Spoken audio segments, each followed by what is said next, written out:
الرسول ولا تبطلوا أعمالكم. اعوذ باللہ من الشیطان الرجیم. بسم اللہ الرحمن الرحیم. اللہم صلی علی محمد وعلی آل محمد کما صلیت علی ابراہیم وعلی آل ابراہیم انک حمید مجید. اللہم بارک علی محمد وعلی آل محمد کما بارکت علی ابراہیم وعلی آل ابراہیم انک حمید مجید. اب ہم پڑھے ہیں کتاب الزکوٰۃ. ہم نے آج کتاب الصلاۃ ختم کر لی. آپ نے دیکھا کتاب الصلاۃ میں ہم نے بڑی تفصیل کے ساتھ سب سے پہلے کتاب الطہارت پڑھی، کیونکہ طہارت نماز کا حصہ ہے. اس کے بعد ہم نے فرض نماز کے مسائل پڑھے، ہم نے باجماعت نماز کے مسائل پڑھے، ہم نے نمازوں کے اوقات دیکھے، ہم نے نمازوں میں قرات کتنی کی جانی چاہیے یہ بھی بڑی تفصیل سے دیکھی. ہم نے جو نفل نمازیں تھیں، تہجد، اشراق، ان کے بارے میں بھی پڑھا. اس کے علاوہ نماز کسوف، نماز استسقاء، نماز عیدین، نماز جمعہ، نماز کسوف، یہ ساری نمازوں کے بارے میں پڑھا. نماز جنازہ، یہ جو ہم آخری جو ہم پڑھ رہے تھے یہ نماز جنازہ تھا. ان سب کے بارے میں ہم نے بڑی تفصیل کے ساتھ پڑھا. اب آج ہمارا کتاب الصلاۃ ختم ہو گئی. تمام فرض نمازیں کیسے پڑھنی ہیں، نفل نمازیں کیسے ادا کرنی ہیں، یہ سارا کچھ ہم پڑھ چکے ہیں. اب اس کے بعد اگلی کون سی عبادت اہم ترین ہے؟ زکوٰۃ. اب ہم شروع کرنے لگے ہیں کتاب الزکوٰۃ. حدیث نمبر 568. میرا خیال ہے کتاب الزکوٰۃ شروع کرنے سے پہلے تھوڑی سی باتیں میں آپ کو بتا دوں. زکوٰۃ جو ہے یہ مسلمانوں پر فرض ہے، اور یہ 4 قسم کے مالوں پر ہوتی ہے. ایک تو روپیہ پیسہ، سونا چاندی. نمبر 2 زمین سے جو پیداوار ہوگی. نمبر 3 جو کسی نے مویشی جانور پالے ہوں تجارت کے. اور نمبر 4 اموال تجارت. ان 4 چیزوں پر زکوٰۃ ہوتی ہے. دوبارہ بتا دیتی ہوں، سونا چاندی یا کرنسی. نمبر 2 پیداوار جو زمین سے نکلتی ہے. نمبر 3 مویشی جانور. اور نمبر 4 اموال تجارت. خواہ ایک انسان سوئیوں کی تجارت کر رہا ہے یا ایک انسان ہوائی جہازوں کی تجارت کر رہا ہے، وہ چھوٹی چیز ہے یا بڑی چیز ہے، اموال تجارت پر بھی زکوٰۃ جو ہے وہ لازم ہے. گھر کے جو استعمال کی چیزیں ہیں ان پہ زکوٰۃ نہیں ہوتی. میں نے آپ کو بتایا صرف ان 4 چیزوں پر زکوٰۃ ہے. باقی آپ کا بڑا سا گھر ہے، آپ کی 4 گاڑیاں ہیں، آپ کا گھر کا خرچہ ڈھیر سارا ہے، آپ کے گھر میں 4 فریج ہیں، ان چیزوں پہ زکوٰۃ نہیں ہے. استعمال کی چیزوں پہ زکوٰۃ نہیں ہے. زکوٰۃ کے لیے 2 شرطیں اور لازمی ہیں. ایک تو جس چیز پر زکوٰۃ دینی ہے اس پر پورا سال گزرا ہونا چاہیے، اور یہ قمری سال ہونا چاہیے. شمسی سال جو ہوتا ہے قمری سال سے تقریباً 5 دن یا بعض اوقات اس سے زیادہ بڑا ہوتا ہے. قمری سال جو ہے یہ 360 دنوں کا ہوتا ہے. آپ کو پتہ ہے قمری سال میں کوئی مہینہ 29 دنوں کا، کوئی مہینہ 30 دنوں کا، جبکہ شمسی سال میں کوئی مہینہ 31 دنوں کا، کوئی مہینہ 30 دنوں کا. ٹھیک ہے، تو ایک قمری سال گزرنے پر زکوٰۃ ہوتی ہے. اور دوسری بات یہ ہے کہ وہ مال بچت ہونا چاہیے. بچت ہونا چاہیے، آپ کی استعمال کی چیز نہیں ہونی چاہیے، استعمال سے زائد ہو، بچت ہو، اور اس پر ایک پورا سال گزرا ہو. آپ کے پاس زیور ہے، آپ کے پاس پیسہ ہے، آپ کے پاس اور چیزیں ہیں، لیکن 1 سال گزرنے سے 10 دن پہلے استعمال ہو گئی، زکوٰۃ نہیں. 10 دن چھوڑ کے 2 دن پہلے استعمال ہو گئی، زکوٰۃ نہیں. پورا بچت ہونا بھی لازمی ہے اور پورا سال گزرنا بھی لازمی ہے. میرا خیال ہے اب چلتے ہیں، اب ساتھ ساتھ آپ کو میں مسائل انشاءاللہ بتاتی چلی جاؤں گی. ابو سعید حدیث نمبر 567. ابو سعید خدری کی حدیث ہے کہ رسول اللہ صلی اللہ علیہ وسلم نے فرمایا 5 اوقیہ سے کم چاندی میں زکوٰۃ نہیں ہے، اور 5 اونٹوں سے کم میں زکوٰۃ نہیں ہے، اور 5 وسق سے کم میں زکوٰۃ نہیں ہے. اب سب سے پہلے اوقیہ چاندی لے لے. ایک اوقیہ چاندی جو ہوتی ہے، 5 اوقیہ چاندی جو ہے یہ برابر ہے 52.5 تولے۔ 52.5 تولے چاندی ہوگی تو زکوٰۃ ہوگی، اگر آپ کے پاس 52 تولے چاندی ہے تو تب بھی زکوٰۃ ہوگی، ٹھیک ہے۔ اسی طرح سونا 7.5 تولے ہوگا تو زکوٰۃ ہوگی، 7 تولے ہے، 7.25 تولے ہے تب بھی زکوٰۃ ہوگی۔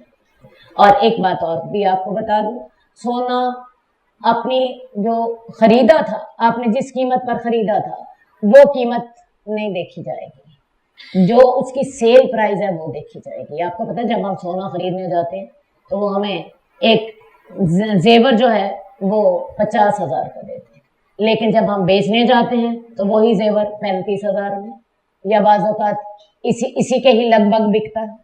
تو آپ نے جو زکوٰۃ دینی ہے وہ سیل پرائز پہ دینی ہے، خریدنے والی قیمت پہ نہیں دینی۔ اور اس کا بڑا بہترین طریقہ یہ ہے، اپنا زیور لے کے کسی جیولر کے پاس چلے جائیں اور جیولر کو کہے میں نے زکوٰۃ دینی ہے، مجھے اس کا اندازہ لگا دو، ٹھیک ہے۔ وہ جتنا اندازہ لگائے گا اس کے مطابق زکوٰۃ ادا کر دیجیے، ٹھیک ہے۔ تو چاندی جب تک 5 اوقیہ سے کم ہو اس میں زکوٰۃ نہیں ہوتی، اور 5 اوقیہ سے کیا مراد ہے؟ 52.5 تولے۔ اسی طرح کرنسی جو ہے جب تک 52.5 تولہ چاندی کی قیمت کے برابر نہیں پہنچتی تب تک زکوٰۃ نہیں ہوتی، اور ہر سال زکوٰۃ جس رقم پر لاگو ہوتی ہے اس رقم کا اعلان جنوری میں اسٹیٹ بینک کر دیتا ہے۔ یہ عام طور پہ 35,000 کے لگ بھگ رقم ہے، باقی چونکہ چاندی اور سونے کی قیمت آپ کو پتہ ہے اوپر نیچے ہوتی رہتی ہے، تھوڑی بہت بدلتی رہتی ہے، تو ہر سال اسٹیٹ بینک سال کے بالکل آغاز میں جنوری میں ہی اس کا اعلان کر دیتا ہے۔ تو عام طور پہ یہ قیمت جو ہے 35,000 کے قریب ہوتی ہے۔ اس کا مطلب کیا ہوا؟ جس کے پاس 35,000 روپے پورا سال پڑے رہے، بچت تھی اور اس میں سال بھی گزرا تھا، تو اس میں سے آپ نے زکوٰۃ دینی ہے۔ یہ تو معاملہ ہو گیا سونے چاندی کا اور کرنسی کا۔ اور 5 اونٹوں سے کم میں زکوٰۃ نہیں ہے۔ اب جہاں تک مویشیوں کا تعلق ہے، 5 اونٹ اگر ہوں گے تو زکوٰۃ ہوگی، اس سے کم میں زکوٰۃ نہیں ہوگی۔ اور اونٹ ان کے ہاں مہنگا جانور ہوتا تھا، اور 5 وسق سے کم غلے میں زکوٰۃ نہیں ہے۔ پیداوار پہ بھی زکوٰۃ ہوتی ہے، اور 5 وسق تک اگر پیداوار ہوگی تو زکوٰۃ ہوگی۔ کیا مراد؟ 5 وسق برابر ہے 20 من۔ 20 من اگر پیداوار ہو تو پھر زکوٰۃ ہوتی ہے، ورنہ نہیں ہوتی۔ آپ نے اپنے گھر میں ٹماٹر اگائے ہوئے ہیں، آپ نے اپنے گھر میں سبزیاں لگائی ہوئی ہیں، وہ آپ کی 20 کلو نکل آتی ہیں، اس سے زیادہ نکل آتی ہیں، زکوٰۃ کوئی نہیں ہے۔ زکوٰۃ کب ہوتی ہے؟ جب تک آپ کی پیداوار 20 من نہ ہو۔ 20 من سے کم پیداوار ہوگی، زکوٰۃ نہیں، ٹھیک ہے۔ یہاں پیداوار زکوٰۃ کا، یہاں پہ پیداوار کا نصاب بھی آپ کے سامنے آ گیا، چاندی کا نصاب بھی آپ کے سامنے آ گیا، اور مویشی کا بھی نصاب آپ کے سامنے آ گیا کہ 5 اونٹ جب تک نہ ہو، 5 اونٹ سے کم ہو تو زکوٰۃ نہیں ہے، ہاں 5 اونٹ ہو تو پھر زکوٰۃ شروع ہوتی ہے۔ حدیث نمبر 568، ابو ہریرہ کی حدیث ہے کہ رسول اللہ صلی اللہ علیہ وسلم نے فرمایا، مسلمان پر اس کے گھوڑے میں اور اس کے غلام میں زکوٰۃ نہیں ہے۔ ایک مسلمان آدمی کی جو سواری ہے اس پہ زکوٰۃ نہیں ہے۔ ایک آدمی کا، مسلمان آدمی نے غلام رکھے ہوئے ہیں اپنے خدمت کے لیے، اس پر بھی زکوٰۃ نہیں ہے۔ جیسے میں نے ابھی آپ سے کہا، کسی کے گھر میں 4 گاڑیاں ہیں، زکوٰۃ نہیں ہے۔ کسی کے گھر میں 4 فریج ہیں، زکوٰۃ نہیں ہے۔ کسی کا گھر 4 کنال کا ہے، اس پہ زکوٰۃ نہیں ہے۔ یہ استعمال کی چیزیں ہیں، ان پر آپ کو اسراف کا گناہ تو ہو سکتا ہے لیکن زکوٰۃ نہ دینے کا گناہ نہیں ہے۔ بات سمجھ آ رہی ہے؟ اسراف کا گناہ تو ہو سکتا ہے کہ آپ اپنی ضرورت سے زائد استعمال کر رہے ہو، اگر وہ ضرورت کے مطابق ہیں تو جائز ہے، لیکن اگر آپ ضرورت سے زائد استعمال کر رہے ہیں تو اسراف کا گناہ ہو سکتا ہے، لیکن زکوٰۃ نہ دینے کا گناہ نہیں ہے، کیونکہ زکوٰۃ استعمال کی چیزوں پر نہیں ہوتی، زکوٰۃ بچت پر ہوتی۔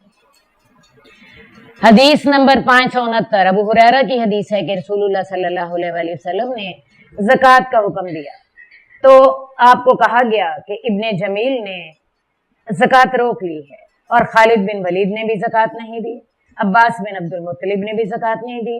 تو رسول اللہ صلی اللہ علیہ وسلم نے کہا کہ ابن جمیل ہم سے اس بات کا انتقام لے رہا ہے کہ وہ فقیر تھا، اللہ نے اور اس کے رسول نے اس کو مالدار کر دیا، تو اس لیے وہ زکوٰۃ نہیں دیتا۔ اور خالد تم ظلم کرتے ہو خالد پر، اس نے تو اپنے تمام زرہیں اللہ کے راستے میں دے دی ہیں، لہذا خالد سے زکوٰۃ نہ مانگو۔ اصل بات یہ ہے کہ وقف پر زکوٰۃ نہیں ہوتی۔ وقف سے حضرت خالد بن ولید نے کیا کیا تھا، آپ کو پتا خالد بن ولید وہی ہیں جن کو اللہ کے رسول نے سیف اللہ کا خطاب دیا تھا، اللہ کی تلوار، اور انہوں نے اپنا تمام اسلحہ اللہ کے راستے میں وقف کر دیا تھا۔ تو جب انہوں نے اپنا سارا مال اللہ کے راستے میں وقف کر دیا ہے تو اس سے زکوٰۃ مانگنی ہی نہیں۔ اسی طرح یہ جو آج کل ٹرسٹ بنے ہوتے ہیں، جو لوگوں کو اسی طرح مال جمع کر کے ان کو میں مال تقسیم کرتے ہیں، تو اس مال پہ زکوٰۃ نہیں ہوتی، کیونکہ وہ بذات خود ہی اللہ کا مال ہوتا ہے، تو اس پر بھی زکوٰۃ نہیں ہوتی۔ اور جو عباس بن عبد المطلب ہیں تو وہ رسول اللہ صلی اللہ علیہ وسلم کے چچا ہیں، تو وہ ان کے اوپر لازم ہے، اور اتنی ہی اور بھی۔ تو جو حضرت عباس بن عبد المطلب نے کی زکوٰۃ ہے تو رسول اللہ صلی اللہ علیہ وسلم نے فرمایا وہ میرے چچا ہیں، میں ان کی زکوٰۃ دوں گا۔ رسول اللہ صلی اللہ علیہ وسلم نے ان کی 2 سال کی زکوٰۃ ادا فرما دی، اور اس وقت ساتھ آپ نے یہ بھی فرمایا تھا کہ چچا باپ کے برابر ہوتا ہے، تو لہٰذا ان کی زکوٰۃ آپ نے 2 سال کی دے دی۔ اس سے آپ کو یہ بھی پتہ چلتا ہے کہ زکوٰۃ ایڈوانس بھی دی جا سکتی ہے۔ آپ کے پاس اس وقت مال ہے اور آپ کو خیال ہے کہ جی اس وقت تو میرے پاس پیسے ہیں، تو میرا زیور تو اتنا ہے ہی ہے، میں اگلے سال کی زکوٰۃ بھی دے دوں، تو آپ یہ بھی دے سکتے ہیں۔ اور آپ یہ بھی کر سکتی ہیں کہ آپ زکوٰۃ قسطوں میں دے دیں۔ فرض کیا آپ کے پاس آپ کی زکوٰۃ جو ہے وہ بن رہی ہے 1 لاکھ روپیہ، اور 1 لاکھ آپ کے پاس فوری طور پہ یکمشت نہیں ہے، آپ نیت کریں میں ہر مہینے 10,000 روپیہ دے دیا کروں گی، تو اس طرح بھی زکوٰۃ ادا ہو سکتی ہے۔ لیکن اس میں ایک مسئلہ ہوگا، اگر پوری زکوٰۃ ادا کرنے سے قبل آپ فوت ہو گئی تو پھر آپ کے ذمہ زکوٰۃ باقی رہے گی، یہ مسئلہ پھر آپ کا بڑھے گا۔ زیادہ بہتر یہی ہے کہ اگر اللہ ہاتھ میں پیسہ دیں تو ایڈوانس دے دیجیے۔ حدیث نمبر 570 عبداللہ بن عمر کی حدیث ہے کہ رسول اللہ صلی اللہ علیہ وسلم نے فطرانہ ہر ایک پر فرض کیا، 1 سا کھجوروں کا، 1 سا جو کا، ہر آزاد پر، غلام پر، عورت پر، مرد پر، مسلمانوں میں سے 2 ہی قسم کے صدقے جو ہیں وہ فرض ہیں، ایک ہے زکوٰۃ اور ایک ہے صدقۃ الفطر۔ صدقۃ الفطر آپ کو پتہ ہے جب انسان روزے رکھ لیتا ہے تو اس پر ایک صدقہ اللہ تعالیٰ نے واجب کیا ہے، اور یہ صدقہ ہر عورت، مرد، بچے، بوڑھے، بیمار، صحت مند، چھوٹے بڑے، ہر ایک کو دینا ہوتا ہے، یہاں تک کہ جو بچہ عید الفطر کی نماز یا عید الاضحیٰ کی نماز سے پہلے پیدا ہو اس پر بھی صدقۃ الفطر ہوتا ہے، فطرانہ اس کو کہتے ہیں۔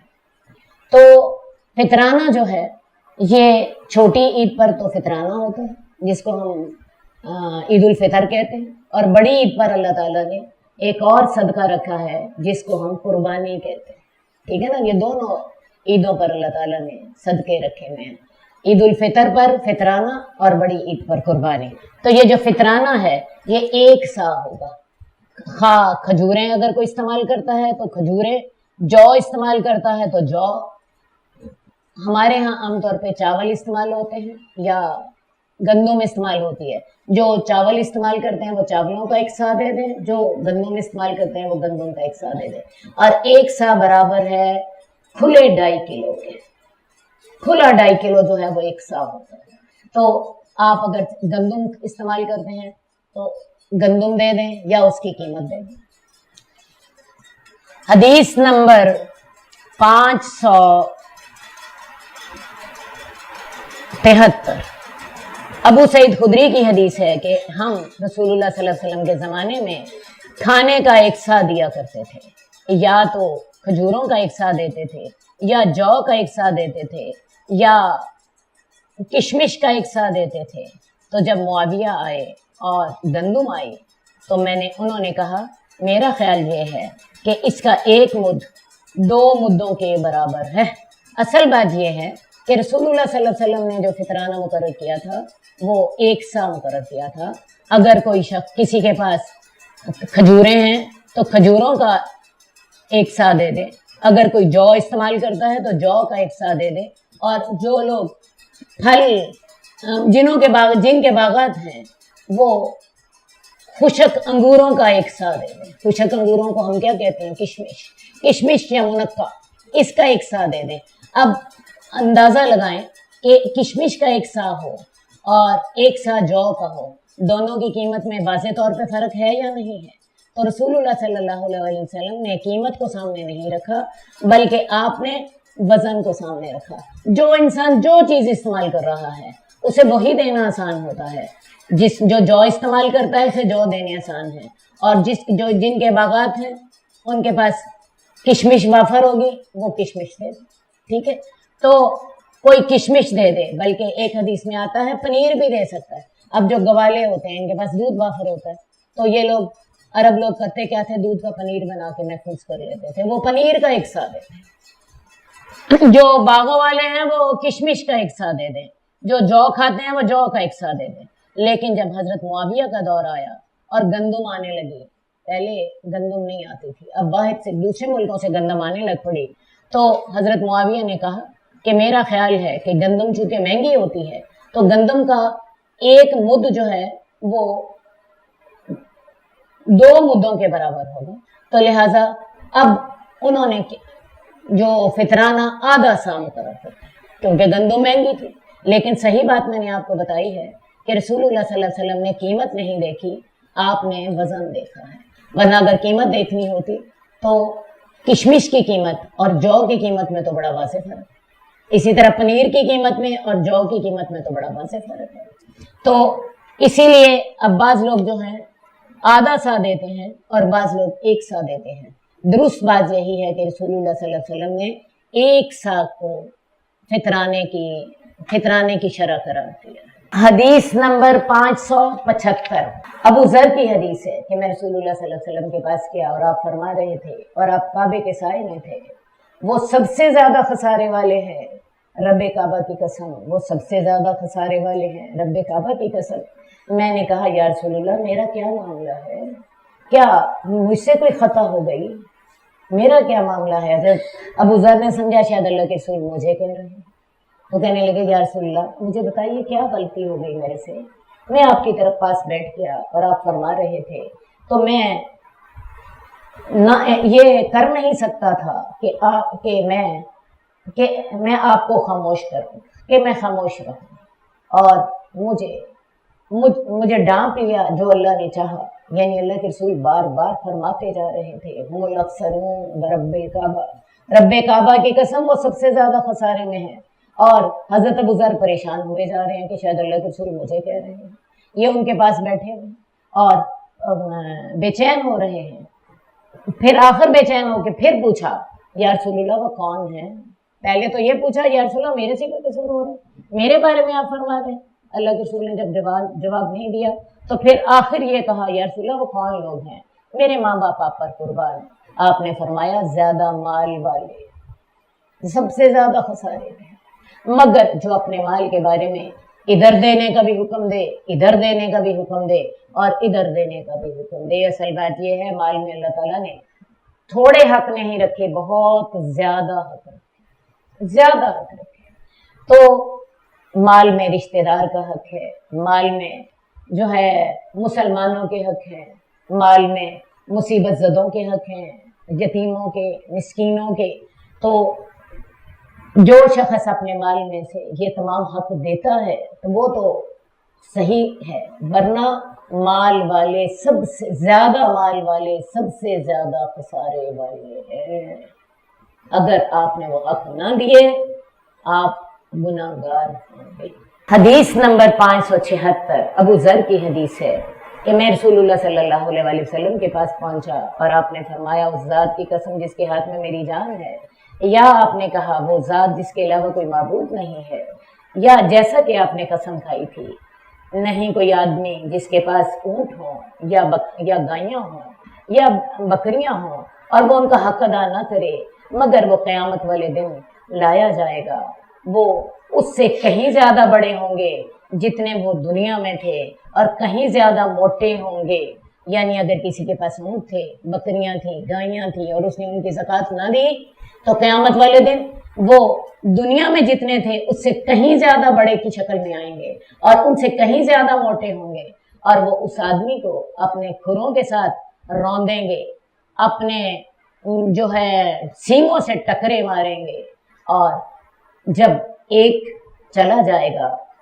تو آخری آ جائے گا، اور جب آخری چلا جائے گا تو پہلا لوٹ آئے گا۔ مثال کے طور پہ اس کے پاس 20 گائیاں تھیں، اب آخری گائے جب اس کو مار کے اس کو رون کے چلی جائے گی تو پہلی پھر دوبارہ آ جائے گی، اور یہ چکر چلتا ہی رہے گا پورا قیامت کا دن۔ اور آپ کو پتا قیامت کا دن کتنا ہے؟ 50,000 سال کا۔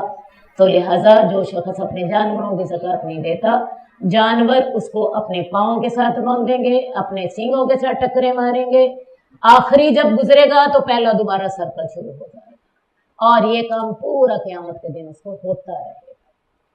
حدیث نمبر 577 ابو ذر کی حدیث ہے کہ وہ کہتے ہیں کہ میں رسول اللہ صلی اللہ علیہ وسلم کے ساتھ مدینے کی کنکر والی زمین میں تھا عشاء کے وقت، تو ہم اپنے احد کو سامنے دیکھ رہے تھے، تو آپ رسول اللہ صلی اللہ علیہ وسلم نے فرمایا ابو ذر، میں پسند نہیں کرتا کہ میرے لیے احد پہاڑ جتنا سونا ہو، مجھ پر ایک رات ایسی آئے یا 3 راتیں ایسی آئیں کہ میرے پاس اس میں سے 1 دینار بھی باقی ہو، مگر میں اس دینار کو روک لوں گا اپنے قرض کے ادا کرنے کے لیے۔ یعنی ہمارے سامنے احد پہاڑ تھا، تو اللہ کے رسول نے کہا کہ اگر یہ احد پہاڑ سارے کا سارا میرے پاس سونا ہو، میں اسے ایک دن میں، حد 3 دنوں میں اسے اللہ کے راستے میں دوں، اس میں سے صرف اتنا بچاؤں گا جس کو میں اپنا قرض ادا کرنے کے لیے میں نے کچھ روکا ہو، ورنہ میں سارے کا سارا اللہ کے راستے میں دے دوں گا۔ میں اس کے بارے میں کہوں گا یہ اس کو دے دیا جائے، یہ اس کو دے دیا جائے، اور یہ اس کو دے دیا جائے، اور آپ نے ہمیں اپنے ہاتھ کے ساتھ دکھایا، یعنی میں ادھر دینے کا حکم دوں گا، میں ادھر دینے کا حکم دوں گا، میں فلاں کو دینے کا حکم دوں گا، میں سارے کا سارا احد پہاڑ جو ہے ایک دن، حد 3 دنوں میں سارے کا سارا اللہ کے راستے میں بانٹ دوں گا، اگر وہ میرے پاس سونے کا بھی موجود ہے۔ پھر فرمایا اے ابو ذر، میں نے کہا لبیک، اللہ کے رسول میں حاضر ہوں، اللہ کے رسول میں آپ کا فرما بردار ہوں، سعادت مند ہوں۔ آپ نے فرمایا زیادہ مال والے سب سے تھوڑے ثواب والے ہیں، زیادہ مال والے سب سے تھوڑے ثواب والے ہیں، ہاں جس نے مال کو ادھر دینے کا حکم دیا، جس نے مال کو ادھر دینے کا حکم دیا، جس نے مال کو ادھر دینے کا حکم دیا۔ مال میں اللہ تعالیٰ نے بہت زیادہ، اور اگر وہ انسان حق ادا نہیں کرتا تو میں آپ کو بتاؤں وہ سب سے زیادہ خسارے والا ہے۔ اللہ تعالیٰ ہمیں مال میں ان کے حق ادا کرنے کی توفیق دے۔ ہمارا تو دل کرتا ہے کہ سارے کا سارا مال جو ہے ہم اپنے پاس ہی رکھ لیں، کسی کو بھی نہ دیں، کسی کو بھی نہ دیں۔ حدیث نمبر 599 احنف بن قیس کی حدیث ہے، انہوں نے کہا میں قریش کے ایک گروہ میں بیٹھا ہوا تھا، ایک آدمی آیا جس کے بال بڑے کھردرے تھے، اس کے کپڑے اور اس کی جو حیت تھی وہ بھی بدی اور پراگندہ تھی، یہاں تک کہ وہ کھڑا ہو گیا، اس نے سلام کیا، پھر اس نے کہا مال جمع کرنے والوں کو خوشخبری دے دو ایک پتھر کی جو کہ دوزخ کی آگ میں تپایا جائے گا۔ پھر وہ کسی ایک آدمی کی، جو آدمی جو تھا زکوٰۃ ادا نہیں کرتا تھا، اس کی جو چھاتی ہے اس کی نوک پہ رکھا جائے، نپل پر، آپ کو پتا ہے نا چھاتی کا نپل ہوتا ہے، اس کے اوپر وہ جو پتھر جو دوزخ کی آگ میں تپایا جائے گا وہ اس پہ رکھا جائے گا، حتیٰ کہ وہ اس کے کندھے کے پیچھے سے نکل جائے گا۔ دیکھیں نہیں آگے رکھا گیا یہاں، اور پیچھے سے یہ ہم کندھا جو ہلاتے ہیں تو کندھے کی جو ہڈی ہے اس میں سے پار ہو کے وہ پتھر جو ہے وہ باہر نکل جائے گا، اور اس پتھر کو دوزخ کی آگ میں تپایا گیا ہوگا۔ اور وہ رکھا جائے گا اس کے کندھے کی ہڈی کے پاس، اور وہ اس کے چھاتی کی نوک سے باہر نکل جائے گا، یعنی ادھر رکھا جائے گا تو پیچھے سے یہ کندھے کی ہڈی کی یہاں سے نکل جائے گا باہر، اور پھر ادھر رکھا جائے گا اور ادھر اس کی چھاتی کا جو نپل ہے اس میں سے وہ نکل آئے گا، اور یہ اس طرح وہ آر پار ہوتا رہے گا، اور اس کو دوزخ کی آگ میں تپایا گیا ہوگا۔ یتزلزل، وہ حرکت کرتا رہے گا، کبھی ادھر سے پیچھے اور کبھی پیچھے سے آگے، کبھی آگے سے پیچھے، کبھی پیچھے سے آگے۔ پھر وہ مڑ گئے اور وہ ایک ستون کی طرف جا کر بیٹھ گئے۔ میں ان کے پیچھے گیا، میں ان کے پاس بیٹھ گیا، میں نہیں جانتا تھا وہ کون ہے۔ میں نے ان سے پوچھا، میں نے ان سے کہا میرا خیال ہے کہ لوگوں کو آپ کی باتیں پسند نہیں آئی۔ وہ کہنے لگے یہ کچھ نہیں، عقل نہیں رکھتے۔ مجھے میرے دوست نے کہا تھا، یعنی حضرت ابو ذر غفاری کہنے لگے کہ مجھے رسول صلی اللہ علیہ وسلم نے کہا تھا۔ میں نے پوچھا تیرا دوست کون ہے؟ کہا رسول اللہ صلی اللہ علیہ وسلم۔ انہوں نے مجھے کہا تھا اے ابو ذر، کیا تو احد پہاڑ دیکھتا؟ حضرت ابو ذر غفاری کہتے ہیں میں نے سورج کی طرف دیکھا کہ دن کتنا باقی ہے، اور میرا خیال یہ تھا کہ رسول اللہ صلی اللہ علیہ وسلم مجھے اپنے کسی کام میں بھیجنا چاہتے ہیں، یعنی اللہ کے رسول صلی اللہ علیہ وسلم نے حضرت ابو ذر سے کہا تھا کیا تو احد پہاڑ دیکھتا ہے؟ تو حضرت ابو ذر کا خیال تھا شاید اللہ کے رسول مجھے اس کے ادھر کسی کام کے لیے بھیجنا چاہتے ہیں۔ تو انہوں نے دیکھا، سورج کو دیکھا، دن تھوڑا ہی باقی رہ گیا تھا۔ ان کا خیال یہ تھا شاید میں وہاں پہنچ بھی سکوں گا یا نہیں، لیکن اللہ کے رسول اس لیے ان سے یہ نہیں کہہ رہے تھے۔ میں نے کہا یا رسول اللہ میں نے احد پہاڑ دیکھا ہے۔ آپ نے فرمایا میں پسند نہیں کرتا کہ میرے پاس احد پہاڑ جتنا سونا ہو اور میں اس کو سارے کا سارا خرچ کر دوں گا، ہاں 3 دینار باقی رکھوں گا۔ یعنی آپ نے ان کو کسی کام کے لیے نہیں بھیجنا تھا، بلکہ آپ نے ان کو مثال دینی تھی کہ احد پہاڑ دیکھو کتنا بڑا ہے، اور یہ سارے کا سارا میرے پاس سونے کا ہو تو میں اس کو 3 دنوں میں اس کو سارے کا سارا اللہ کے راستے میں خرچ کر دوں گا، ہاں 3 دینار باقی رکھوں گا۔ اور وہ آپ نے پیچھے حدیث میں پڑھا ہے، وہ بھی کس لیے رکھوں گا؟ کسی کو میں نے قرض دے دوں گا، ورنہ میں سارے کا سارا اللہ کے راستے میں خرچ کروں گا۔ اور یہ لوگ تو عقل نہیں کرتے، یہ تو دنیا جمع کرتے ہیں۔ نہیں، اللہ کی قسم میں ان سے دنیا بھی نہیں مانگتا، اور میں ان سے ان کے دین کے بارے میں بھی سوال نہیں کرتا جب تک کہ میں اللہ تعالیٰ کو نہ جا ملوں۔ حضرت ابو ذر غفاری جو ہیں وہ کہنے لگے کہ لوگوں کو تو پتہ نہیں، مجھے تو رسول اللہ صلی اللہ علیہ وسلم نے یہ بتایا تھا کہ میرے پاس احد پہاڑ بھی ہو، سونے کا ہو، میں سارے کا سارا 1 دن نہیں ورنہ 3 دنوں تک میں اس کو سارے کا سارا اللہ کے راستے میں دے دوں، صرف اتنا رکھوں گا جو میں قرض کی ادائیگی کے لیے بچا لوں گا بس۔ تو لہٰذا مال و دولت جمع کرنا اور بخل کرنا اور اس کو اللہ کے راستے میں نہ دینے کا عذاب آپ نے دیکھا، کیا عذاب ہوگا؟ پتھر کو دوزخ کی آگ میں تپایا جائے، اور وہ پتھر سونا جمع کرنے والے، سونا چاندی جمع کرنے والے یا خزانہ جمع کرنے والے کی چھاتی کی نوک پہ رکھا جائے گا، اور وہ ادھر سے نکلے گا اس کی کندھے کی ہڈی میں سے پار چلا جائے گا، اور پھر ادھر رکھا جائے گا اور ادھر سے وہ اس کے چھاتی کی نوک سے باہر نکل آئے گا، اور ایسا مسلسل ہوتا ہے، یہ عذاب دیا جاتا ہے۔ قرآن مجید کی میں آیت آپ کے سامنے پڑھ دیتی ہوں۔ قرآن مجید میں آتا ہے والذین یکنزون الذھب والفضة ولا ينفقونها فی سبیل اللہ وبشرهم بعذاب علیم، جو لوگ سونا اور چاندی جمع کرتے ہیں، اللہ کے راستے میں خرچ نہیں کرتے، یعنی زکوٰۃ نہیں دیتے، یہ کم از کم حد ہے، تو انہیں دردناک عذاب کی خوشخبری دے دو۔ یوم یحمى علیہم فی نار جہنم، یہ وہ مال ان کا دوزخ کی آگ میں تپایا جائے گا، اور اس کے ساتھ ان کے ماتھوں کو، ان کے پہلوؤں کو، ان کی پیٹھوں کو داغ دیا جائے گا۔ ھذا ما کنزتم لانفسکم فذوقوا ما کنتم تکنزون، یہ ہے وہ مال، یہ وہ ہے وہ سونا چاندی جو تم اپنے لیے جمع کرتے تھے، اب مزہ چکھو جو تم جمع کرتے تھے۔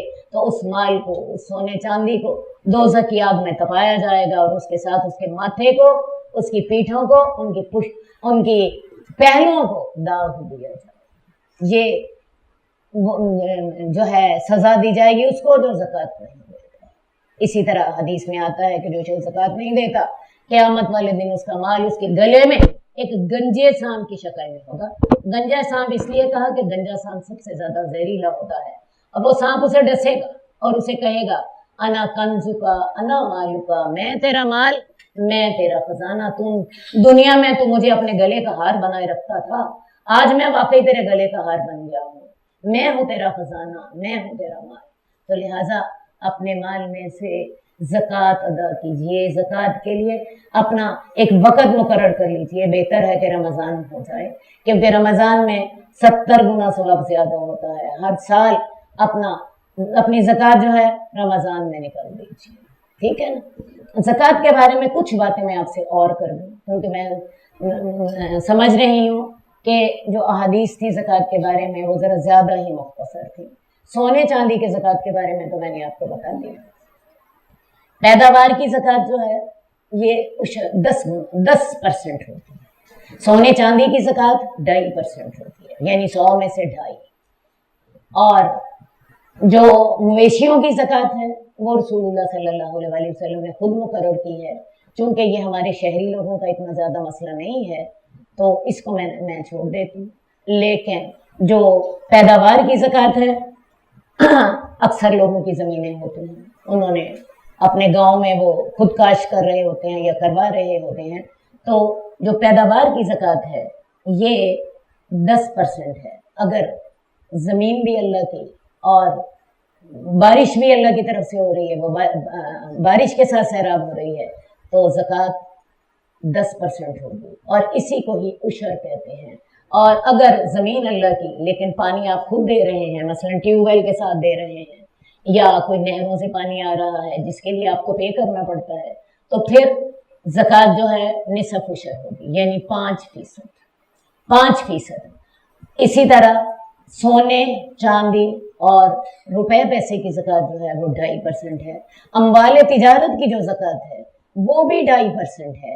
اموال تجارت کے بارے میں جیسے کہ میں نے آپ سے کہا کہ کوئی اگر سوئی بیچ رہا ہے، کیل بیچ رہا ہے، اپنے جو ہوتی ہیں چھوٹی سے چھوٹی چیز بیچ رہا ہے، تب بھی اس کو زکوٰۃ دینی ہے۔ اور اگر وہ ہوائی جہاز بیچ رہا ہے تب بھی اسے زکوٰۃ دینی ہے۔ اس کا طریقہ یہ ہے کہ جتنا سرمایہ اس کا لگا ہوا ہے دکان کے اندر، اس سارے سرمایہ کا وہ حساب کر لے۔ یہ سرمایہ جو ہے کئی شکلوں میں ہوگا۔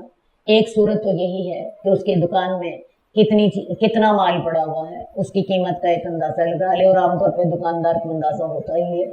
اس کے علاوہ اس نے کسی کو ادھار دیا ہوتا ہے، وہ بھی ظاہر ہے اس کو مل جانا ہے واپس۔ اس کے علاوہ اس نے کہیں ایڈوانس پیسے دیے ہوتے ہیں کوئی سامان لینے کے لیے۔ اس کے علاوہ اس کی جو ہے بینک میں اس نے کئی دفعہ پیسے رکھے ہوتے ہیں، کیونکہ بعض اوقات فوری پیمنٹ کرنی ہوتی ہے۔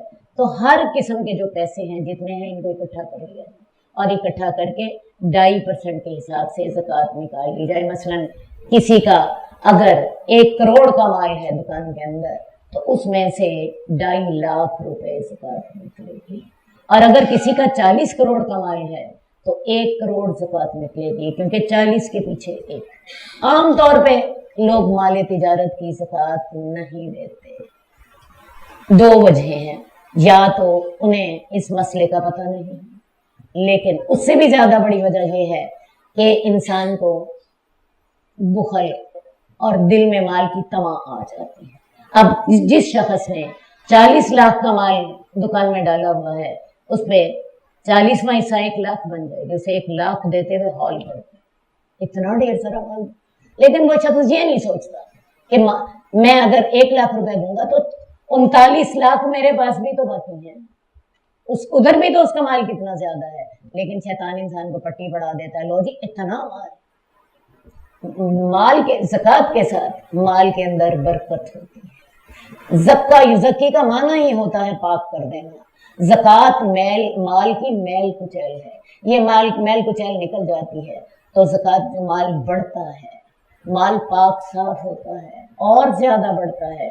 لیکن اگر یہ مال کے اندر رہتی ہے تو یہ مال جو ہے وہ میلا رہتا ہے، اس کی یہ میل کچیل ہے، اس کی بڑھوتری نہیں ہوتی ہے، الٹا عذاب ہوتا ہے، بے برکتی ہوتی ہے، اللہ کی طرف سے جو ہے کاروبار میں برکت نہیں رہتی۔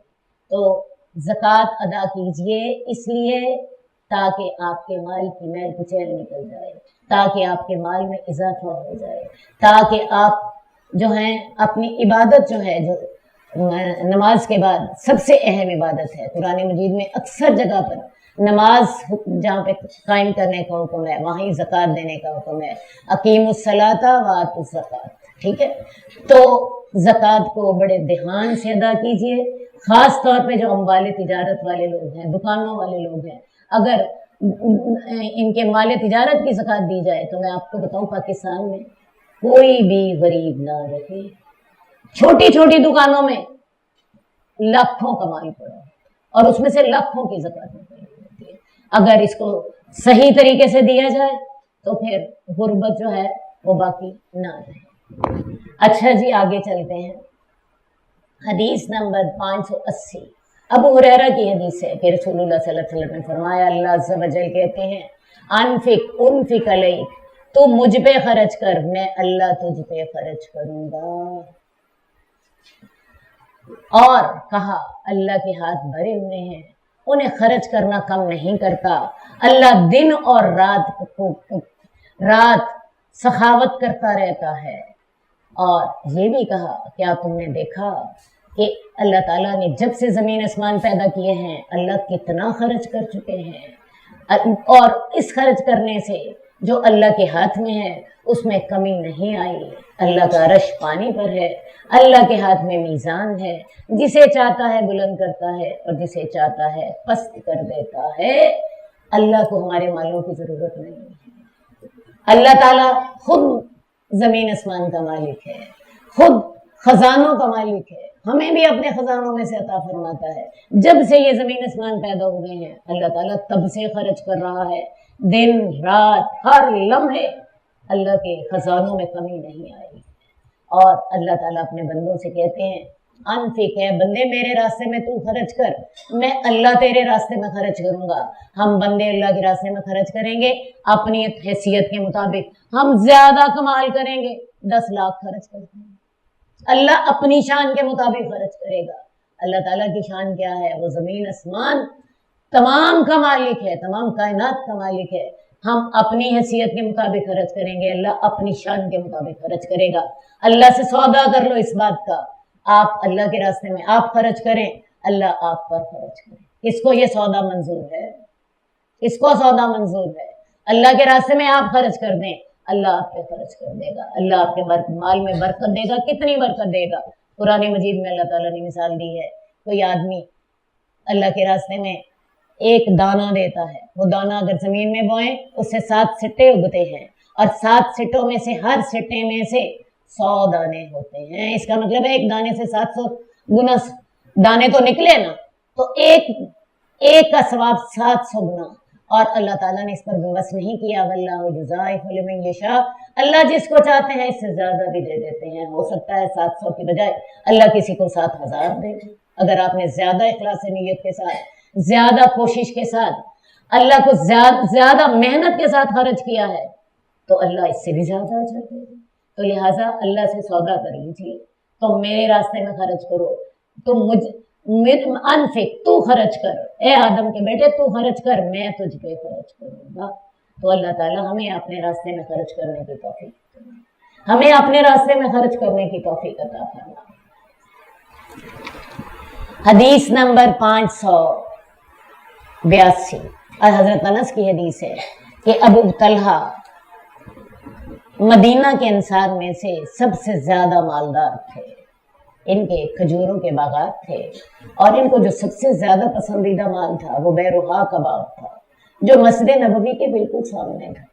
اللہ کے رسول اس میں داخل ہوا کرتے اور اس کا پانی پیتے جو کہ بڑا میٹھا تھا۔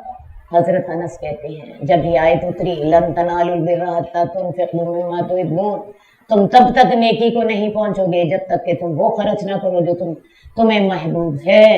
انسان تب تک نیک نہیں ہوتا جب تک کہ اپنی پسندیدہ چیز اللہ کے راستے میں خرچ نہ کرے۔ ایک لمحے کے لیے ذرا اپنا جائزہ لے، کیا میں اپنی سب سے زیادہ پسندیدہ چیز اللہ کے راستے میں دے سکتی ہوں؟ ہمیں کون سی چیز پسند ہوتی ہے؟ کسی کو بڑا شاندار اپنا گھر پسند ہوتا ہے، کسی کو اپنی گاڑی سب سے زیادہ پسند ہوتی ہے، کسی کو اپنا زیور سب سے زیادہ پسند ہوتا ہے، اور یہ جو بچیاں بیٹھی ہوئی ہوتی ہیں جن کے پاس زیادہ مال نہیں ہوتا، ہمیں اپنے فلاں کپڑے بڑے لباس سب سے زیادہ پسند ہے۔ اندازہ کریں کیا میں وہ اللہ کے راستے میں دے سکتی ہوں؟ اللہ کی محبت سب محبتوں پہ غالب ہونی چاہیے۔ کیا ایسا تو نہیں ہے مال کی محبت میرے دل میں اللہ کی محبت سے زیادہ ہوگی؟ ذرا اندازہ لگائیں، کیا میں اپنی پسندیدہ چیز اللہ کے راستے میں قربان کر سکتی ہوں؟ کیا خیال ہے؟ کر سکتی ہیں؟ یہ معیار ہے آپ کے ایمان کا۔ تم تب تک نیک نہیں ہو سکتے جب تک کہ تم وہ خرچ نہ کرو جو تمہیں پسند ہے۔ فالتو مال نہیں اللہ کے راستے میں دینا۔ جو بچ گیا ہے، جو کپڑا آپ کو پسند نہیں ہے، جس کا رنگ پھٹکا ہوا ہے، جو آپ ڈسکارڈ کر رہی ہیں، ہاں، جس کا فیشن بدل گیا ہے، اللہ کو وہ نہیں پسند آتا۔ اللہ کو کون سی چیز پسند آتی ہے؟ جو آپ کو پسند ہے۔ ہاں جی، سوچا آپ نے کیا وہ چیز دے سکتی ہیں جو آپ کو پسند ہے اللہ کے راستے میں؟ ہم نے اس معیار کو حاصل کرنا ہے۔ یہ جب آیت اتری تو حضرت ابو طلحہ جو کہ مدینے کے سب سے زیادہ مالدار آدمی تھے، اللہ کے رسول صلی اللہ علیہ وسلم کے پاس گئے اور کہنے لگے یا رسول اللہ، مجھے اپنے مالوں میں سے سب سے زیادہ بیرحا کا باغ پسند ہے اور میں یہ اللہ کے لیے صدقہ کرتا ہوں۔ ہے نا، صحابہ اس طرح عمل کرتے تھے۔ آپ یوں سمجھ لیے جیسے آج کل کے دور میں کسی کی کوئی بہت بڑی فیکٹری ہو جس سے کروڑوں کی آمدن ہو اور انسان وہ اللہ کے راستے میں دے دے، یا اللہ یہ سب سے زیادہ مال مجھے محبوب ہے، اس سے مجھے سب سے زیادہ آمدن ہوتی ہے، اللہ مجھے سب سے زیادہ پسند ہے، میں تیرے راستے میں صدقہ کرتا ہوں۔ تو حضرت ابو طلحہ اللہ کے پاس، اللہ کے رسول کے پاس گئے اور کہنے لگے مجھے اپنے مالوں میں سے بیرحا کا مال سب سے زیادہ پسند ہے اور یہ اللہ کے لیے صدقہ ہے، میں اس کی نیکی اور اس کا ذخیرہ اللہ کے پاس کرتا ہوں اور اللہ سے ثواب کی امید رکھتا ہوں۔ یا رسول اللہ، اسے آپ اپنے پاس رکھ لیجئے اور اسے وہاں خرچ کیجئے جہاں اللہ تعالیٰ آپ کو دکھائے، یعنی جہاں آپ مناسب سمجھتے ہیں وہاں خرچ کیجئے۔ رسول اللہ صلی اللہ علیہ وسلم نے کہا بہت اچھا، بہت اچھا، یہ مال تو واقعی بڑا عمدہ ہے، یہ مال تو واقعی بڑا عمدہ ہے، اور میں نے سن لیا جو تم نے کہا۔ میرا خیال یہ ہے، میری رائے یہ ہے کہ تم اسے اپنے رشتہ داروں کو دے دو، تم اسے اپنے رشتہ داروں کو دے دو۔ تو حضرت طلحہ نے کہا یا اللہ کے رسول، میں ایسا ہی کروں گا۔ حضرت ابو طلحہ نے وہ مال اپنے قریبی رشتہ داروں اور اپنے چچا زاد بھائیوں کو دے دیا۔ اصل بات یہ ہے جو مال آپ اللہ کے راستے میں دیتے ہیں تو اس میں سب سے پہلے حقدار آپ کے رشتہ دار۔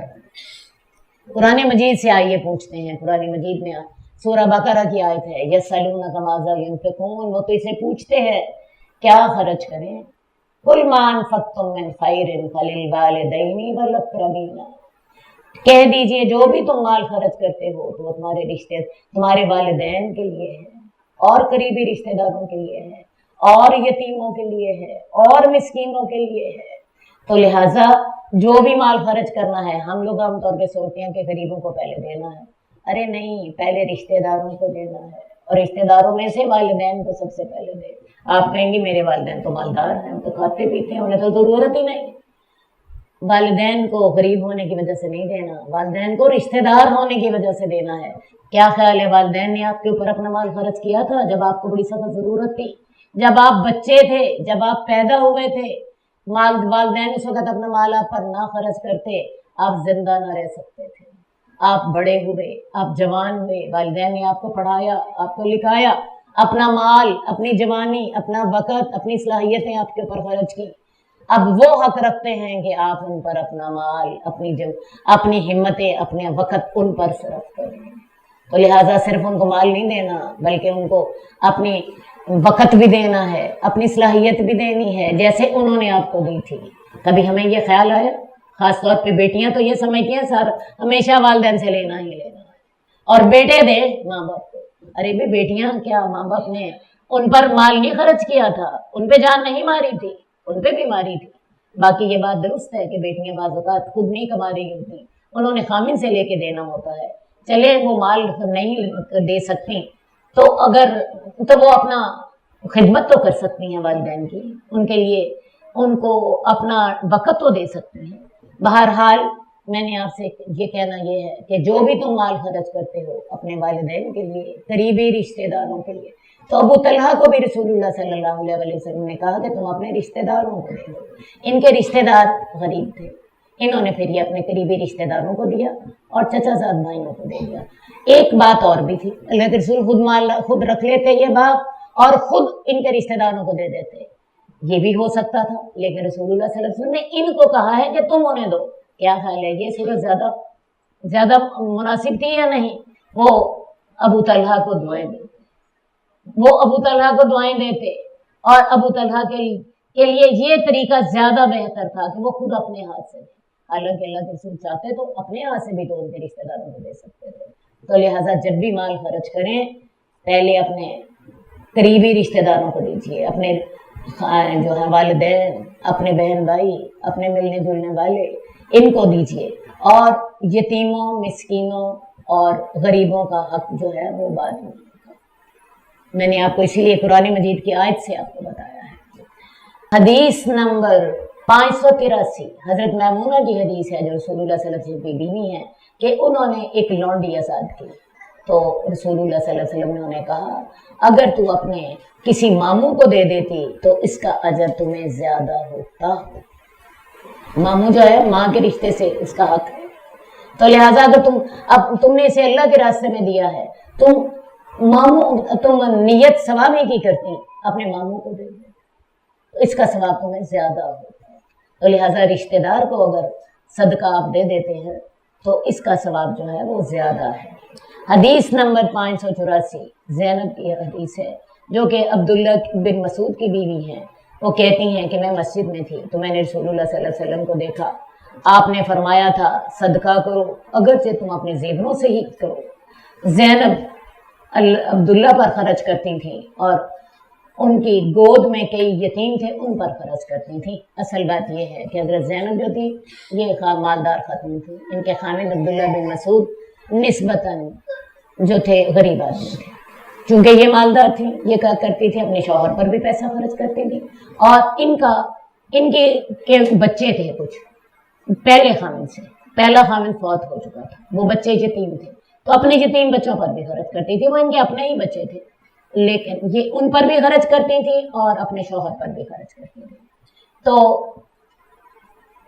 انہوں نے اپنے خامد سے کہا اللہ کے رسول سے پوچھیے کیا مجھے کافی ہوگا کہ میں آپ پر خرچ کر دوں اور ان یتیموں پر خرچ کر دوں جو میری گود میں ہیں۔ میں نے بتایا نا کہ پہلا شوہر ان کا فوت ہو چکا تھا اور اس کے بچے ان کے پاس تھے اور یہ دوسرے شوہر کے گھر میں تھی جن کا نام عبداللہ بن مسعود تھا۔ تو انہوں نے رسول پوچھا اپنے خامد سے کہا کہ اللہ کے رسول سے ذرا مسئلہ پوچھا یہ کہ اگر میں آپ پر خرچ کر دوں اور اپنے ان بچوں پر خرچ کر دوں تو کیا مجھے اس کا ثواب ہوگا؟ انہوں نے کہا تم خود ہی رسول اللہ صلی اللہ علیہ وسلم سے پوچھو۔ تو میں اللہ کے رسول کے پاس گئی، میں نے وہاں ایک انصار کی عورت پائی، وہ اللہ کے رسول کے دروازے پر تھی، اس کی ضرورت بھی میری ضرورت جیسی تھی، تو ہمارے پاس سے حضرت بلال گزرے تو ہم نے کہا کہ رسول اللہ صلی اللہ علیہ وسلم سے ذرا ہمارا یہ سوال پوچھ دو کیا ہمارے لیے یہ کافی ہوگا کہ ہم اپنے خامن پر خرچ کر دیں اور میری گود میں جو یتیم ہیں ان پر اگر میں خرچ کر دوں تو کیا مجھے اس کا ثواب ہوگا، یہ صدقہ میرے لیے کافی ہوگا؟ اور ہم نے یہ بھی کہا ہمارے بارے میں نہ بتانا کہ ہم کون ہیں۔ وہ داخل ہوئے، انہوں نے سوال کیا تو آپ نے پوچھا وہ دونوں کون ہیں؟ اصل میں رسول اللہ صلی اللہ علیہ وسلم کا طریقہ مبارک یہ تھا کہ آپ کسی کے حالات کو اچھی طرح جاننے کے بعد مسئلہ بتاتے تھے، کیونکہ جب تک حالات کا پتہ نہ ہو تب تک انسان صحیح بات نہیں کر سکتا۔ تو انہوں نے پھر بتایا وہ زینب ہیں۔ آپ نے پوچھا کون سی زینب؟ حضرت بلال نے بتایا عبداللہ بن مسعود کی بیوی زینب۔ اب یہ جو عبداللہ بن مسعود ہیں ان کے بارے میں رسول اللہ صلی اللہ علیہ وسلم بڑی اچھی طرح جانتے تھے۔ یہ اللہ کے رسول صلی اللہ علیہ وسلم کے گھر اتنا زیادہ آتے جاتے تھے کہ لوگ سمجھتے تھے شاید یہ آپ کے رشتہ دار ہیں، آپ کے گھر والوں میں سے ہیں۔ تو آپ نے کہا ہاں اس کے بیوی کو جا کر بتا دو اس کو دوہرا اجر ہوگا، ایک اجر رشتہ داری کا ہوگا اور ایک اجر صدقے کا ہوگا۔ اصل بات یہ ہے کہ عورت جب اپنے خاوند پر خرچ کرتی ہے تو عورت کے ذمے چونکہ خاوند کا خرچ نہیں ہے، عورت اپنے خاوند کی ذمہ دار نہیں ہے خرچ میں، تو لہٰذا اگر عورت اپنے خاوند پر خرچ کرتی ہے یہ اس کی طرف سے صدقہ ہے۔ اسی طرح بچوں پر خرچ کرنا بھی عورت کی ذمہ داری نہیں ہے۔ بچوں پر خرچ کرنا کس کی ذمہ داری ہے؟ بچوں کا باپ فوت ہو گیا، بچوں کے ددیال کی ذمہ داری ہے کہ وہ بچوں پر خرچ کرے۔ اللہ تعالیٰ نے ماں کے اوپر کہیں بھی ذمہ داری نہیں رکھی کہ وہ بچوں کا خرچ اٹھائے۔ عورت کے اوپر تو اپنے اوپر خرچ کرنے کی بھی ذمہ داری نہیں ہے۔ عورت کے اپنے اوپر اگر وہ بیوی ہے تو شوہر خرچ کرے گا، جو ہے بیٹی ہے تو باپ خرچ کرے گا، ماں ہے تو بیٹا خرچ کرے گا، اور بہن ہے تو بھائی خرچ کرے گا۔ تو لہٰذا عورت کے اوپر اپنے بچوں کی ذمہ داری، خرچ کی ذمہ داری نہیں آتی، عورت کے اوپر ان کو پالنے کی ذمہ داری، ان کی تربیت کی ذمہ داری آتی ہے۔ تو اسی لیے رسول اللہ صلی اللہ علیہ وسلم نے فرمایا تھا کہ اگر تم ان یتیم بچوں پر خرچ کرو تو تمہیں اس کا ثواب دوہرا ثواب ملے گا، ایک تو تمہیں صدقے کا ثواب ملے گا اور ایک تمہیں قرابت داری کا ثواب ملے گا۔ حدیث نمبر 586 ابو مسعود انصاری کی حدیث ہے۔ وہ کہتے ہیں کہ رسول اللہ صلی اللہ علیہ وسلم نے فرمایا جب کوئی مسلمان اپنے گھر والوں پر خرچ کرتا ہے اور وہ ثواب کی امید رکھتا ہے اس کے لیے صدقہ ہوتا ہے۔ اب دیکھیے جی، انسان کوئی بھی مال خرچ کرتا ہے، ہم عام طور پر صدقے اور خیرات اور زکوٰۃ میں فرق کرتے ہیں۔ میں آپ کو بتاؤں صدقہ کیا ہے؟ صدقہ ہر وہ مال جو آپ اللہ کی رضامندی کے لیے خرچ کریں۔ کیا خیال ہے، بیوی کا خرچ دینا فرض ہے یا نہیں ہے؟ فرض ہے نا، بیوی کا خرچہ دینا ایک مرد کے اوپر لازمی ہے، بیوی کا خرچ دینا، بچوں کا خرچ دینا۔ ایک آدمی اپنی بیوی کے منہ میں ایک لقمہ رکھتا ہے ثواب کی نیت سے، یہ بھی اس کا یہ صدقہ ہوتا ہے، اس کا بھی اس کا ثواب ہوتا ہے۔ اسی طرح انسان اپنے گھر والوں کا خرچہ اٹھاتا ہے، اپنے گھر والوں کی خاطر محنت کرتا ہے، حق حلال کی روزی کماتا ہے، یہ بھی اس کا صدقہ ہوتا ہے۔ ٹھیک ہے، تو انسان جو بھی خرچ، جب مسلمان اپنے گھر والوں پر خرچ کرتا ہے اور ثواب کی امید رکھتا ہے تو وہ اس کے لیے صدقہ ہوتا ہے۔ یہاں تک کہ ایک لقمہ جو تو اپنی بیوی کے منہ میں دیتا ہے وہ بھی صدقہ ہوتا ہے۔ حدیث نمبر 587 اسماء بنت ابی بکر کی حدیث ہے۔ وہ کہتی ہیں کہ میری ماں میرے پاس آئی اور وہ مشرک تھی رسول اللہ صلی اللہ علیہ وسلم کے زمانے میں، تو میں نے اللہ کے رسول صلی اللہ علیہ وسلم سے پوچھا اور میں نے کہا کہ وہ مشرک ہیں، انہوں نے ابھی اسلام قبول نہیں کیا، کیا میں اپنی ماں سے صلہ رحمی کروں؟ آپ نے فرمایا ہاں، اپنی ماں سے صلہ رحمی کر۔ حضرت اسماء حضرت عائشہ کی بڑی بہن ہے، یہ ابتدا میں ہی اسلام لے آئی تھی، لیکن ان کی والدہ جو تھی اسلام نہیں لے آئی تھی، اور حضرت ابو بکر نے پھر ان کو طلاق بھی دے دی تھی۔ ٹھیک ہے، تو یہ اسلام نہیں لائی تھی، یہ مدینے میں رسول اللہ حضرت اسماء سے ملنے کے لیے آئی۔ حضرت اسماء نے رسول اللہ صلی اللہ علیہ وسلم سے سوال کیا کہ یا رسول اللہ میری والدہ مشرک ہیں، اسلام نہیں قبول کیا، کیا میں اپنی والدہ سے صلہ رحمی کروں، ان سے ملوں جلوں، ان سے کوئی نیکی کروں، ان کو کچھ دے دلا دوں؟ اللہ کے رسول نے کہا ہاں۔ اصل بات یہ ہے کہ مشرک والدین کی شرک میں تو بات نہیں ماننی، لیکن مشرک والدین کے ساتھ نیکی پھر بھی کرنی ہے۔ یہ ہمیں قرآن مجید کہتا ہے، قرآن مجید کہتا ہے کہ اگر وہ تمہیں شرک پر آمادہ کریں تو ان کی بات نہ مانو، لیکن وصاحبہما فی الدنیا معروفا، ان کے ساتھ دنیا میں ان کے ساتھ اچھی طرح رہو، کیونکہ مشرک ہونے کے ساتھ ان کا وہ حق جو تھا ماں ہونے کا وہ تو ختم نہیں ہو گیا۔ کیا خیال ہے، ایک ماں جب آپ مشرک ہیں، پالا تو انہوں نے پھر بھی آپ کو تھا نا، انہوں نے آپ کی محنت کی تھی، انہوں نے آپ پہ جان ماری تھی، وہ ان کا حق پھر بھی باقی ہے۔ ان کو مال کی ضرورت ہے تو مال دو، ان کو خدمت کی ضرورت ہے تو خدمت دو۔ ہاں، وہ جو شرک کی والی بات ہے وہ ان کی بات نہیں، لیکن ان کی خدمت، ان کو دینا دلانا، وہ حق ان کا باقی رہے گا۔ شاید اسی کی وجہ سے وہ اسلام کی طرف آ جائے۔ ٹھیک ہے، تو لہٰذا اگر والدین کافر بھی ہوں تو تب بھی ان کا حق جو ہے وہ باقی رہتا ہے، ان کو ان کی خدمت کرنے کا، ان کو دینے دلانے کا، ان کی جو ہے ان کے مال دینے کا۔ حدیث نمبر 588 حضرت عائشہ کی حدیث ہے کہ ایک آدمی نے رسول اللہ صلی اللہ علیہ وسلم سے پوچھا میری والدہ فوت ہو گئی ہیں اور میرا خیال ہے کہ اگر وہ بولتی تو صدقے کا حکم دیتی تو کیا اس کو اجر ملے گا اگر میں اس کی طرف سے صدقہ کر دوں؟ آپ نے فرمایا ہاں، یہ بات میں آپ سے پہلے بتا چکی ہوں کتاب الجنائز میں۔ اصل بات یہ ہے کہ میت کو جو ہے اگر آپ اس کی طرف سے مالی صدقہ کریں، یہاں پہ صدقے کا ذکر ہو رہا ہے، میت کو پہنچتا ہے۔ اسی طرح آپ میت کی طرف سے کھانا کھلا دیتے ہیں، میت کی طرف سے ایک کنواں کھدوا دیتے ہیں، میت کی طرف سے کولر لگوا دیتے ہیں، میت کی طرف سے ایک ہسپتال میں کمرہ بنوا دیتے ہیں، ایک مسجد بنوا دیتے ہیں، اس کے لیے صدقہ جاریہ کر دیتے ہیں، اس کو اس کا اجر ملتا ہے۔ لیکن میت کی طرف سے جو آپ کی جسمانی عبادتیں ہیں، آپ کی نمازیں ہیں، نوافل ہیں، قرآن خوانی ہے، تلاوت ہے، ذکر ہے، آیت کریمہ ہے، یہ آپ کے اپنے لیے فائدہ مند ہیں۔ یہ نہ تو دنیا میں آپ کی زندگی میں کسی کے لیے کر سکتے ہیں اور نہ ہی دنیا سے جانے کے بعد کوئی ایسی تبدیلی واقع ہوتی ہے کہ آپ میت کے لیے یہ کر سکیں۔ یہ چیزیں آپ کے اپنی ذات کو فائدہ دیتی ہیں۔ میت کے لیے حج کیجئے، میت کے لیے عمرہ کر سکتے ہیں، قربانی کر سکتے ہیں، میت کے لیے صدقہ کر سکتے ہیں، تو یہ کام میت کی طرف سے ہونے چاہیے۔ باقی جسمانی عبادتیں جو ہیں وہ آپ کے اپنے لیے ہیں۔ حدیث نمبر 599 ابو موسیٰ اشعری کی حدیث ہے کہ رسول اللہ صلی اللہ علیہ وسلم نے فرمایا ہر مسلمان پر صدقہ لازمی ہے۔ لوگوں نے کہا اگر وہ نہ پائے، اس کے پاس پیسہ ہی نہیں ہے، آپ نے فرمایا تو وہ اپنے ہاتھوں سے کام کرے، اپنے آپ کو بھی فائدہ پہنچائے اور صدقہ بھی کرے۔ اس کے پاس مال نہیں ہے تو پھر کیا کرے؟ اپنے ہاتھوں سے کمائے، صدقہ بھی دے اور خود بھی کھائے۔ لوگوں نے کہا یا رسول اللہ اگر وہ ایسا نہیں کر سکتا یا وہ ایسا کرتا نہیں ہے، کر نہیں سکتا، بیمار ہے، اسے نہیں محنت مزدوری ہوتی، اسے کام نہیں ہوتا، یا وہ کرنا چاہتا نہیں ہے، ہڈ حرام ہے، دونوں ہی صورتیں ہو سکتے ہیں، تو آپ نے فرمایا پھر وہ مدد کرے کسی پریشان حال ضرورت مند کی، کسی پریشان حال ضرورت مند کی مدد کر دے۔ لوگوں نے کہا وہ ایسا نہیں کرتا، آپ نے فرمایا پھر وہ نیکی کا حکم دے۔